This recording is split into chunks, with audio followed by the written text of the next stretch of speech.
संतोषी बच्चों, संतोषी यानी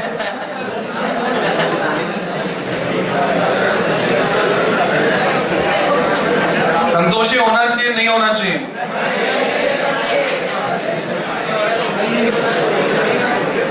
इसको दूसरे रेफरेंस में समझो, दूसरी तरह से समझो।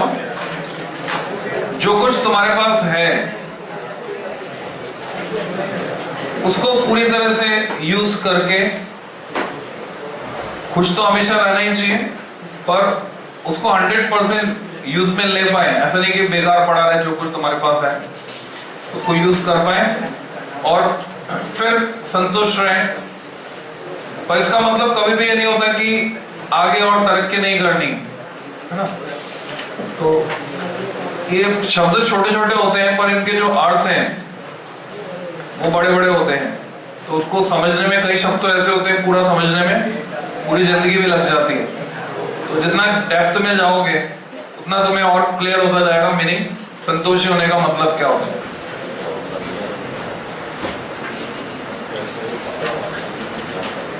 Expression of magnetic field. To find expression of magnetic field at a point P,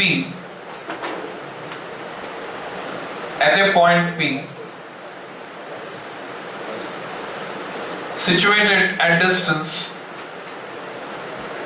x, at a point P situated at distance x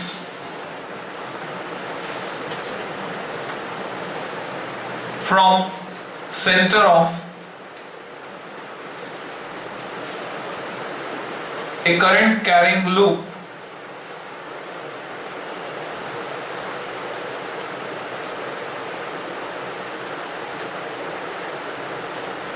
situated on axis लिखा है क्या तुमने? नहीं लिखा है?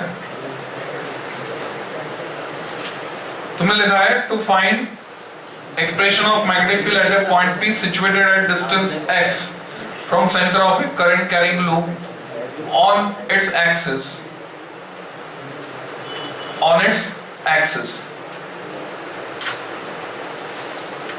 Full stop नहीं, dash लगा दो, dash ब्रैकेट में लिखो। Given radius of loop is small r and it is carrying current I. Radius of loop is small r and it is carrying current I. Bracket close. इसका diagram बनाएंगे। Diagram बनाने के लिए तुम्हें एक logic और समझना है। जैसे जैसे तुम आगे बढ़ते जा रहे हो सब्जेक्ट में, ट्रेनिंग में नई नई चीजें आती जाएंगी। अगर मैं तुमसे कहता हूं कि इस पेन को देखो, 3D है, 3D ऑब्जेक्ट। अब इसका डायग्राम तुम्हें 2D में बनाना है पेपर पर, पेपर इज 2D, तो इसका डायग्राम बनाओ। एक होता है स्कीमेटिक डायग्राम जो 3D इफेक्ट के साथ तुम बना सकते हो पेपर पर, डेप्थ दिखाते हुए, जैसे क्यूब बनाते हो तो वो 3D इफेक्ट के साथ होता है। दूसरा होता है इंजीनियरिंग पॉइंट ऑफ व्यू से जो डायग्राम बनता है कि सामने से जो दिख रहा है उसको कहते हैं एलिवेशन या बोलते हैं फ्रंट व्यू। ऊपर से जो दिख रहा है, अरे इधर इधर ऊपर से, उधर नहीं, प्लान, टॉप व्यू। साइड से जो दिखता है उसको बोलते हैं side view, LHS view, RHS view. तो LHS RHS पर तो नहीं जाना, हमें दो से काम चल जाएगा, एलिवेशन एंड प्लान। तो कई बार हमें डायग्राम दो डिफरेंट ओरिएंटेशन में बनाना होता है फॉर क्लैरिटी, ज्यादा अच्छे से समझने के लिए। तो ऐसे जो डायग्राम बनते हैं वो एक के नीचे एक बनेंगे अलाइन होकर। तुम ऐसा नहीं बना सकते एक डायग्राम एक पेज पर, दूसरा दूसरे पेज पर, एक डायग्राम मेन में, दूसरा रेफरेंस साइड में, ऐसा नहीं बना सकते। ये डायग्राम ठीक एक के नीचे एक आएंगे। कुछ डिटेल एक डायग्राम से पता चलेगी, कुछ डिटेल दूसरे से पता चलेगी। इनको बोलेंगे प्लान एंड एलिवेशन, या बोलेंगे top view and front view. Plan corresponding to top view, elevation corresponds to front view. तो ये जो डेरिवेशन है इसके लिए डायग्राम बनाना। एक लूप है और वो कैसे है जैसे ये मान लो बीच में से खाली है, ऐसे है। अब इसको दो ओरिएंटेशन में दिखाना पड़ेगा, तब डायरेक्शन क्लियर होगी करंट कैसे फ्लो हो रही। करंट इसमें ऐसे फ्लो हो रही, इधर से बाहर, इधर से अंदर। तो उसको रिप्रेजेंट कैसे करना है? ये बनाया तुमने लूप, नीचे जगह चाहिए दूसरे डायग्राम के लिए। Centre of the loop, axis point of observation point p. Point p की डिस्टेंस x फ्रॉम सेंटर हो। मार्क करने का तरीका, this is way of marking the distance, method of marking the distance. इसमें जो करंट फ्लो हो रहा है लूप में, अब वो बच्चा बोर्ड पे देख नहीं रहा, गर्दन खुजा रहा है और पास वाले से बात कर रहा है, च्युइंगम भी चबा रहा है। तो कैसे मैं तुम्हें समझा पाऊंगा? क्या मतलब तुम्हें लगता है बहुत कैजुअल सी बात है, खाली डायरेक्शन में घुमा देते हैं क्वेश्चन में। अगर तुम चाहते हो, बचना चाहते हो लास्ट टाइम की परेशानी से कि सर समझ में नहीं आ रहा, लास्ट टाइम पे क्या हथियार डालते थे बच्चे, सर एनसीईआरटी तो नहीं समझ में आ रही है, कैसे पढ़े, क्या करें? आप तो बता दो बस पास होने का जुगाड़। मतलब बिल्कुल हिम्मत हार जाते हैं। रीजन सिंपल है, क्लास में आए हो, बैठे हो, उसके बाद भी जो फाइन डिटेल्स हम यहाँ पे डिस्कस कर रहे हैं, अगर तुम उसको नहीं समझोगे तो चीजें समझ में नहीं आएंगी। डायग्राम में सिर्फ इतना सा अंतर हो जाए, एक तो लाइन को दिखाया ऐसे, दूसरा लाइन को दिखाया ऐसे। ऑब्जर्वर की पोजीशन ही चेंज हो जाती। ये सब फाइन डिटेल्स है, इनको समझने के लिए क्लास में प्रॉपर अटेंशन चाहिए, और ये इम्पार्ट होता है, डेवलप होएगा अपने आप धीरे धीरे। तुम्हारा पार्टिसिपेशन होगा तो तुम्हारे अंदर ऑटोमेटिकली डेवलप होता चला जाएगा। इसके लिए कोई एक्स्ट्रा एफर्ट नहीं करने होते, बस इतना सा एफर्ट करना होता है कि पूरा ध्यान यहीं रखना होता है। So this is a loop carrying current I like this. अब इससे ये क्लियर नहीं हो रहा है कि करंट ऐसे फ्लो हो रही है या ऐसे फ्लो हो रही है, ये साइड बाहर है या अंदर है।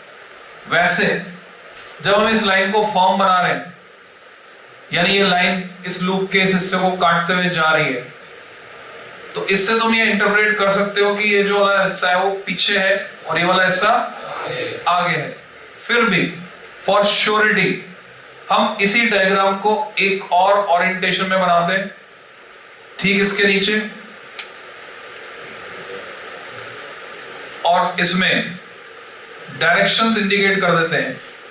यहां पर दिखाते हैं डॉट, यहां पर दिखाते हैं क्रॉस, और अब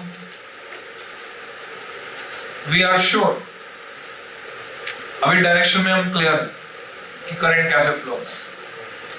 इसके रेडियस मार्क कर दोगे, बना लो डायग्राम हो, बस यही है डायग्राम।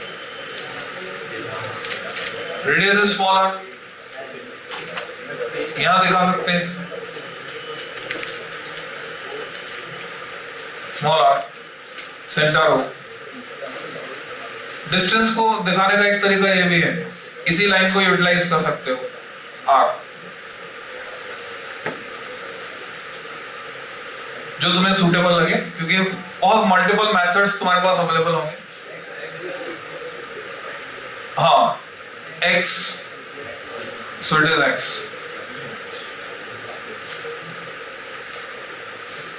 अब हमें नहीं पता पूरे लूप के कारण मैग्नेटिक फील्ड कितना होता है। बायोट और सावर्ट ने हमको सिर्फ ये बताया स्मॉल एलिमेंट के कारण कितना होता है।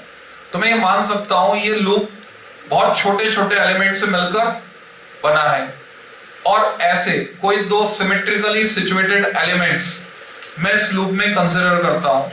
एक टॉप पर एलिमेंट का नाम ए बी, छोटा ए बी, दूसरा बॉटम पर एलिमेंट का नाम सी डी, छोटा सी डी।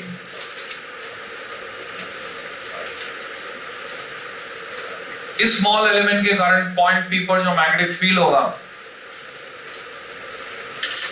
इसकी दूरी सपोज ए वो मैग्नेटिक फील्ड किस डायरेक्शन में होगा इसके लिए तुम्हें 3D assumption लेना होगा। ये लूप, इसको तुम्हें इस सिचुएशन के साथ मिलाकर देखना होगा समझने के लिए कि कैसे एलिमेंट होता था आइडियल, कैसे एंगल थीटा होता था, आर डिस्टेंस किधर होती थी। तो ये एलिमेंट है ऊपर टॉप पे, यहां एक टुकड़ा तुम्हारे सामने लाकर दिखाऊं तो ये एलिमेंट ए बी, इसमें करंट कैसे उस तरफ, ठीक है। अब ऐसे रखूंगा तो करंट नीचे की तरफ, करंट नीचे की तरफ है, पॉइंट ऑफ ऑब्जर्वेशन इसके एक्सिस पर है, वापस को ऊपर ले जाता हूं, अंगूठे को रखा करंट की डायरेक्शन में, मैं right hand palm rule number 1 लगाने जा रहा हूं, अंगूठा करंट की डायरेक्शन में, fingers towards the point of observation, then perpendicular to the palm, inclination के साथ जाएगा क्योंकि फिंगर्स थोड़ी सी टिल्ट होंगी, एक्सिस पे जाएगी तो फिंगर्स थोड़ी सी टिल्ट होंगी, परपेंडिकुलर टू द पाम किधर जाएगा, परपेंडिकुलर टू दिस लाइन, इधर होगा वो स्मॉल मैग्नेटिक फील्ड डीबी। तो इन डायरेक्शंस को तुम्हें समझना है कि ये कैसे है। साथ साथ ये भी समझना होगा, अभी कंपोनेंट्स रिजॉल्व करते हैं। पहले डीबी के मैंने 2 कंपोनेंट्स रिजॉल्व किए, along vertical, along horizontal. Suppose this angle is phi. तो सिमेट्रिकली हर एलिमेंट के लिए phi होने वाला है, पूरा राउंड घुमा लो तो ये phi है, तो ये 90 माइनस phi, तो ये बनेगा, तो वर्टिकल कंपोनेंट होगा dB cos phi, इसे ऊपर लिखना है, हॉरिजॉन्टल होगा dB sin phi।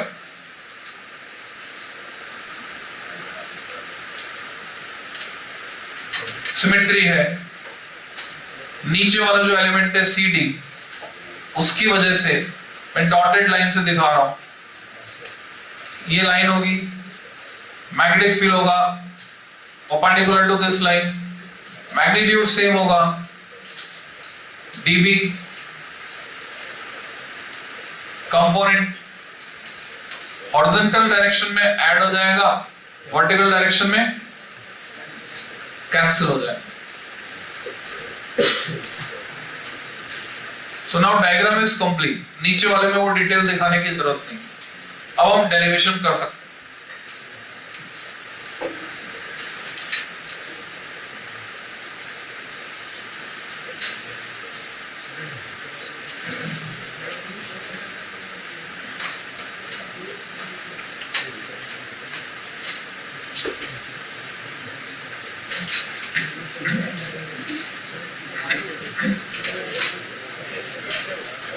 अगर तुम्हारा सीबीएसई बोर्ड है then you may write, और अगर तुम्हारा स्टेट बोर्ड है तो तुम्हें 4 लाइन तो लिखनी होगी इसके बारे में कम से कम, डिस्क्राइब करते हुए इस डायग्राम में।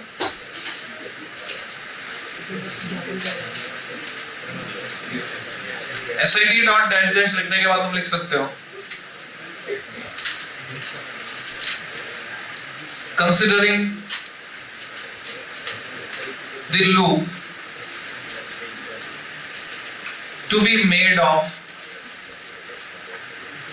small elements, each length dl,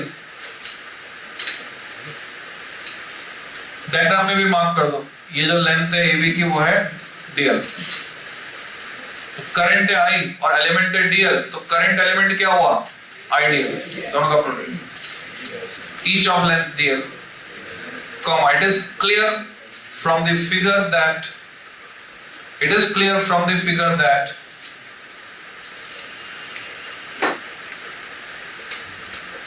due to symmetrically situated elements,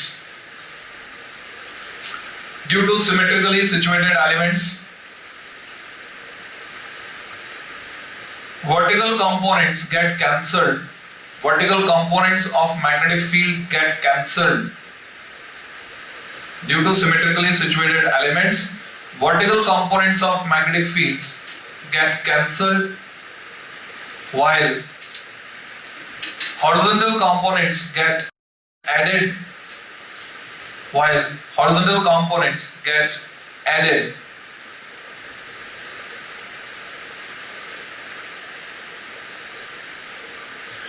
So we may write net magnetic field at point P. So we may write net magnetic field at point P dash लगा दो. अभी सिर्फ magnitude की बात करें, B क्या करना है हमको? dB sin phi हर एक एलिमेंट के कारण जोड़ना है. तो मैं इसको लिखूंगा सिग्मा, इंटीग्रेशन में लिख सकते हैं sigma dB sin phi, summation of all dB sin phi, where dB कितना होगा? बायट-सावर्ट लॉ से dB होगा म्यू 0/4 पाई आइडियल साइन कितने डिग्री वो तुम्हें डिसाइड करना है अपॉन ये डिस्टेंस कितनी है a. तो यहाँ क्या आएगा a का स्क्वायर, क्योंकि एलिमेंट यहां था ना, ये जैसे एलिमेंट है ये वाली डिस्टेंस नहीं, ये डिस्टेंस अलग है x नहीं आएगा वहां पे, ना r आएगा, यहाँ आएगा a. एंगल कितना आएगा कौन बताएगा? हाँ बताओ कितना angle? Very good, angle is 90. क्यों? ये रहा एलिमेंट ऊपर, मान लो ये इतना बड़ा एलिमेंट, इस काले पेन को मान लो ये element for sake of understanding. इस लाल पेन को मान लो वो लाइन जो जोड़ रही है. हमें एंगल कौन सा चाहिए उससे कंपेयर करो. यहां वाला जो यहां ऊपर बन रहा है, तुम देखो इसका जो इंक्लिनेशन है वो इस साइड है, इस साइड या इस साइड नहीं है. तो एंगल यहां वाला चाहिए, यहां वाला ले लो या यहां वाला ले लो. तो इसका इंक्लिनेशन तो ऐसे है, तो ये एंगल कितना है 90 degree. So directly you can write here 90 degree. और ये याद रखने वाली बात है, तुम चाहो तो इसको एरो मार्क कर दो. दिस शुड बी रिमेंबर्ड कि 90 कैसे आया.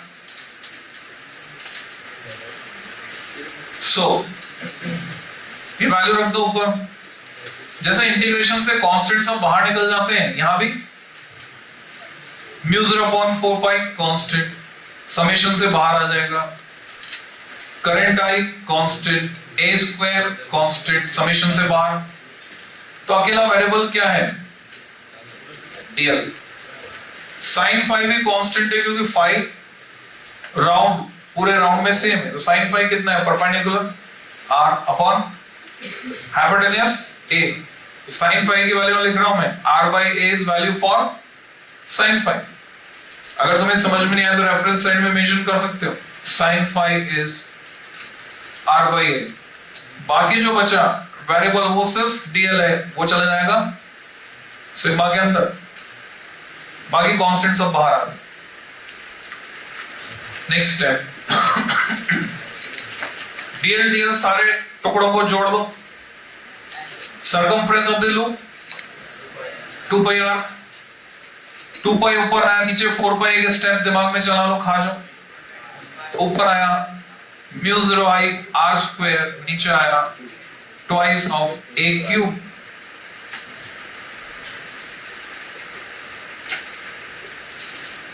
बट ये जो a है hypotenuse, it is not given to us. Given data में हमारे पास x और r है, तो convert it into x and r, x square plus r square, और b equal to mu 0 i r square upon twice of r square plus x square raise to power 3/2 along the axis. ये direction है along the axis. अगर हम vector form में इसको लिखना चाहते हैं, हम चाहे तो ऐसे बनाए, x axis y axis origin, और एक यूनिट वेक्टर से डिनोट कर दे, vector form capital B vector equal to mu 0 I r square upon twice of r square plus x square is to power 3/2 I cap. Very very important relation, very useful.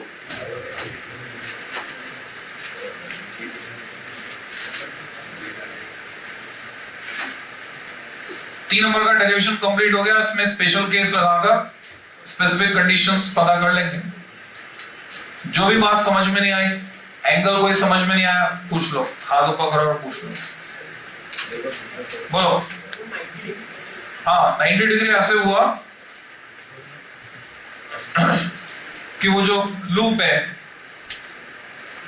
अगर इसको ध्यान से देखोगे तो यहां ऊपर एलिमेंट, इसको मान लो ये एलिमेंट है, नीला वाला पेन, ये एलिमेंट है, तो हमें एंगल कौन सा चाहिए? Theta. Line joining element two point P, ये लाइन है जो ज्वाइन कर रही है एलिमेंट टू पॉइंट P, और ये वाला एंगल है जो यहाँ ऊपर बन रहा है, क्योंकि इसका इंक्लिनेशन नीचे की तरफ है, यूं, इधर साइडवेज नहीं है, इसलिए दिस एंगल इज 90 डिग्री जो यहाँ बन रहा है. डीबी की डायरेक्शन, जो एलिमेंट है, करंट उधर जा रही है, अंगूठे को रखोगे करंट की डायरेक्शन में, फिंगर्स को towards the point of observation, perpendicular to the palm, direction बताता है. तो जब एक्सिस नीचे है, थोड़ा राउंड है ना ऐसे, तो ये तिरछा होगा, ये तिरछा हुआ, तो डीबी तो परपेंडिकुलर होता है ना, तो परपेंडिकुलर किधर जाए? 90 डिग्री पर उधर जाए.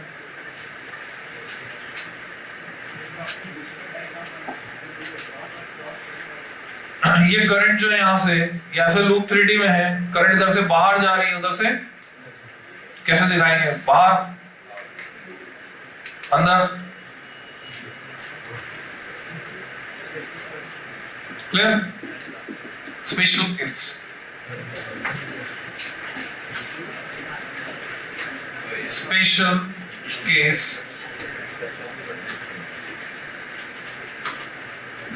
1. If loop is made of capital N turns, एक घेरे की बजाय, एक फेरे की बजाय n घेरे, n फेरे हैं. If loop is made of capital N turns, bracket में लिखोगे कॉइल. अगर n टर्न्स हैं तो बोलेंगे कॉइल. Then इफेक्ट क्या हो जाएगा? Then B equal to mu 0 n times I r square upon twice of r square plus x square raised to power 3/2 I cap. Expression n times हो गया. Case 2,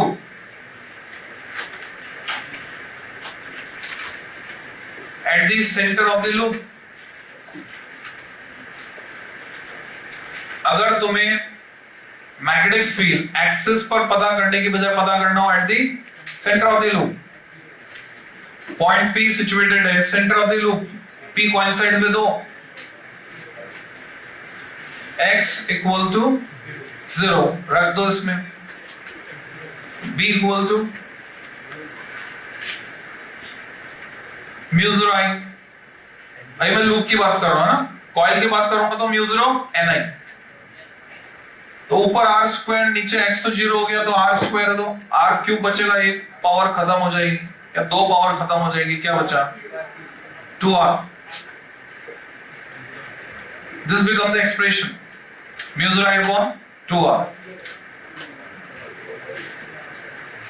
clear?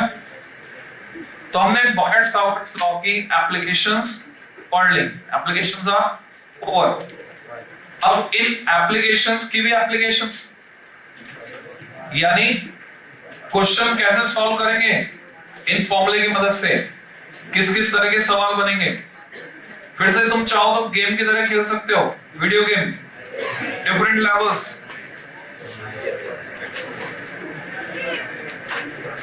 Game खेलने के लिए हमारे पास जो अवेलेबल रूल्स एंड गाइडलाइंस हैं, हमारे पास एक फॉर्मूला है b equal to mu zero I upon 4 pi r sin phi 1 plus sin phi 2। दूसरा फॉर्मूला है mu zero I upon 2 pi r। तीसरा फॉर्मूला है म्यूजर आई अपॉन 2r। अगर वायर है स्ट्रेट, तुम्हें समझना होगा, वायर है स्ट्रेट तो करंट के लिए हम अंगूठे को रखते हैं, डायरेक्शन के लिए अंगूठे को रखते हैं करंट की डायरेक्शन में, फील्ड की डायरेक्शन पता चलती है फिंगर्स को कर्ल करने से। पर अगर ये लूप है और लूप पेपर के प्लेन में है तो दो ही सिचुएशन है, या तो करंट होगी क्लॉकवाइज या तो करंट होगी एंटी क्लॉकवाइज। अभी उल्टा हो जाता है, फिंगर्स को घुमाते हैं करंट की डायरेक्शन में, अंगूठा बताता है मैग्नेटिक फील्ड। अगर करंट है क्लॉकवाइज तो मैग्नेटिक फील्ड इनवर्ड्स, अगर एंटी क्लॉकवाइज तो मैग्नेटिक फील्ड आउटवर्ड्स। दो ही डायरेक्शन होती है, clockwise inwards, anti clockwise outwards. Loop के केस में, वायर के केस में टेंजेंट निकालते हैं, अंगूठे को करंट की डायरेक्शन में रखते हैं तो डायरेक्शन पता करते हैं। अब ये तो है स्ट्रेट वायर के कारण और ये है लूप के कारण। अंतर सिर्फ किसका है? खिचड़ी बनती है एग्जाम में, इधर का उधर हो जाता है, इसका फॉर्मूला उसमें लग जाता है, उसका फॉर्मूला उसमें लग जाता है। तो वो गलती ना हो उसके लिए हम क्या करते हैं, सिंपल सा लॉजिक लिंक कर देते हैं। लॉजिक लिंक करते ही फॉर्मूला हमेशा के लिए तैयार हो जाता है, फिर गलती नहीं होती। ऐसी सिचुएशन, इसको बोलते हैं सिस्टम ट्वीक्स। ऐसी सिचुएशन जहां ना भी सब्जेक्ट में आएगी, हम कोई ऐसा मेथड लगा देंगे जिससे वो परमानेंट क्योर हो जाए, सिचुएशन ही खत्म हो जाए, कहीं कंफ्यूजन ना हो, खिचड़ी ना बने, दाल चावल अलग लग रहे हैं। तो यहां पर याद रखने का तरीका क्या है कि जो स्ट्रेट वायर है, क्योंकि इन दोनों की एप्लीकेशन हमें करनी, जो स्ट्रेट वायर है जिसमें कोई सर्कुलर सिमेट्री नहीं है, तो सर्कुलर सिमेट्री नहीं है तो पाई वगैरह नहीं आना चाहिए था, वहां तो पाई आएगा। और जो सर्कुलर लूप है जिसमें सर्कुलर सिमेट्री है, जिसमें पाई आना चाहिए था, वहां पाई नहीं आएगा। तो किस तरह का डिस्ट्रीब्यूशन है दुनिया में, जिसको जो चाहिए वो उसको नहीं मिलता, और जिसको मिलता है उसको उसकी कदर नहीं होती। तो हम इसको लिंक करते हैं गाने से।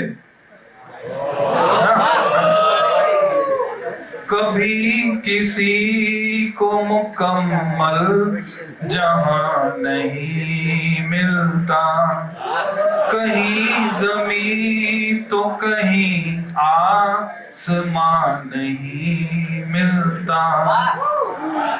तो अब जो है तुम भूल नहीं सकते, अब खिचड़ी नहीं बनेगी, बिकॉज एक ऑडियो क्लिप लिंक हो गई उसके साथ।